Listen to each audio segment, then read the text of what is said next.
essayer d'aller sous l'autre. Bien relâché. Et passe.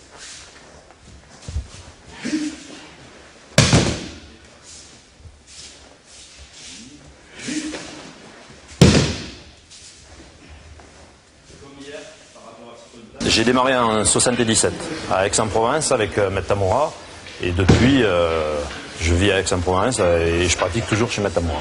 Je suis formateur d'instituteurs. Donc je travaille à l'UFM d'Aix, donc formateur de professeur des écoles.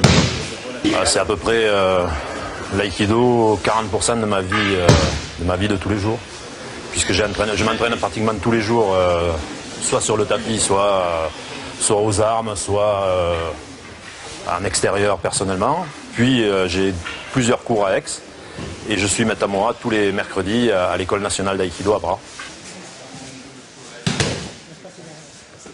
Pour moi c'est un art martial. C'est un art martial dont la visée au départ peut être seulement martiale. Puis après, arrivé à un certain âge, on doit chercher autre chose dans la pratique. Moi là j'y trouve, il y a un aspect relation aux autres qui me semble intéressant. Relation aux autres, bon, un aspect physique évidemment, puisque la part d'aïkido passe par le corps malgré tout. Et c'est la seule discipline, j'ai pratiqué du karaté, j'ai pratiqué du judo, j'ai pratiqué de la boxe, c'est la seule discipline où à la fin du cours on a l'impression d'avoir gagné quelque chose sur le corps, sans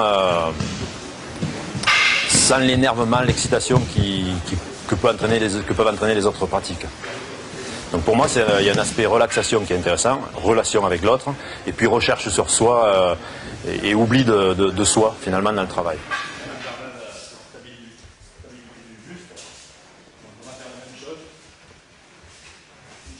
L'aïkido, moi je le pratique par rapport à son histoire, c'est-à-dire c'est un art martial qui est issu des pratiques guerrières au départ. Donc tout ce qui concerne les attaques, c'était des attaques au sabre ou aux armes et de la pratique guerrière.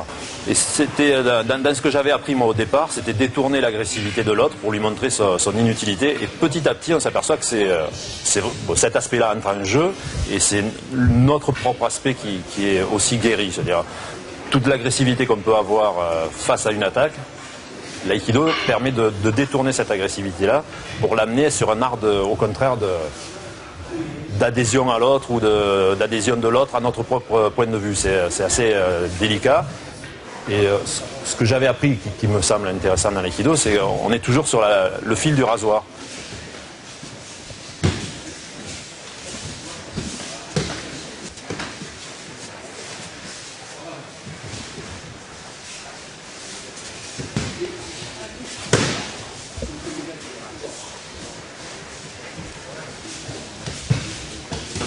Mais le sabre, ça représente beaucoup de choses. D'abord, l'aspect sabre, qui est l'aspect guerrier de l'aïkido, mais en même temps, ça permet de revenir aux sources de la pratique. Et puis de vérifier tout ce qui est rapport à la distance avec l'autre et acceptation d'une attaque pour la détourner. Et le sabre, je veux dire, dans l'image du sabre, et c'est à travers les images qu'on travaille, il y a quelque chose de très guerrier, de très martial. Donc c'est vrai qu'on se pratique, on n'a pas un sabre sur soi toute la journée. Par contre, le sabre construit l'attitude du corps. Et puis par rapport à l'agressivité qu'il peut représenter, c'est un travail intéressant.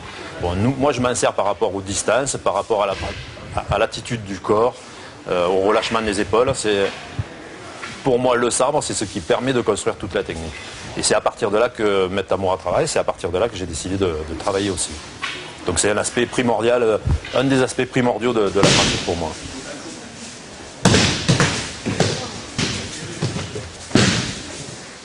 On sait que quand on rentre sur le tapis, on est dans un autre espace qu'on peut être dans la rue ou dans un espace d'agressivité qui est différent.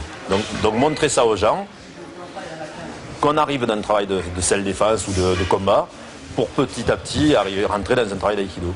Mais d'abord, il faut l'avoir vécu un petit peu, avoir vécu l'affrontement, pour après petit à petit dévier vers la pratique et la construction du corps.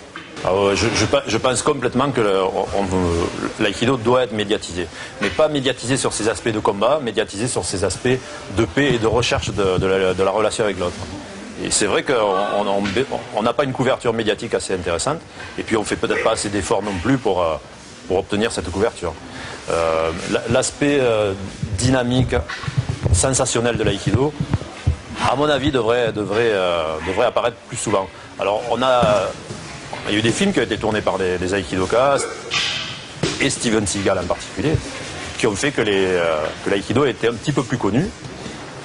Bon, en ce moment, c'est encore, ça reste assez confidentiel, bien qu'on soit à peu près 60 000 licenciés officiels, et une trentaine de mille officieux. Donc, c'est pas une pratique non plus très confidentielle. Les gens la connaissent. Il faut accepter de montrer qu'on existe vraiment et pour autre chose que du combat.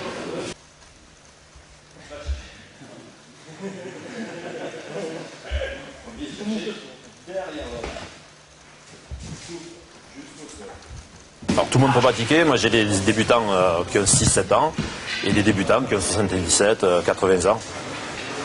L'aspect intéressant de l'aïkido aussi, c'est on pratique à son rythme et on adapte la pratique à son propre corps.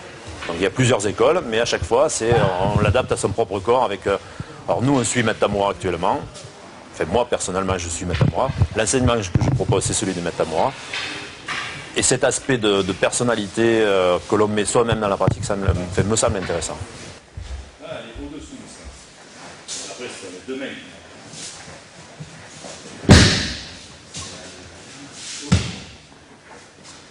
On va faire la même chose. Vous allez dessous, mais aussi remis. Mais le même travail, vous allez au-dessus.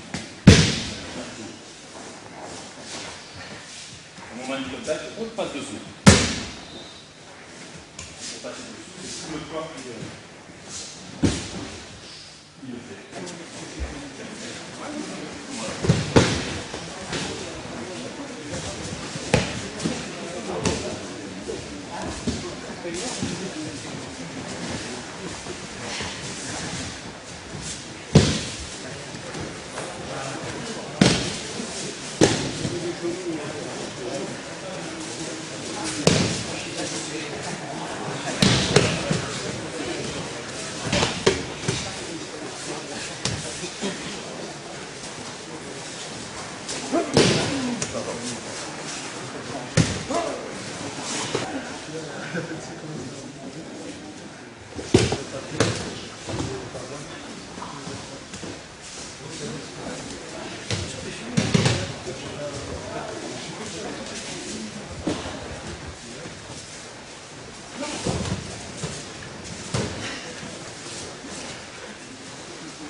La construction et les techniques, c'est à peu près la même par rapport à ce qu'on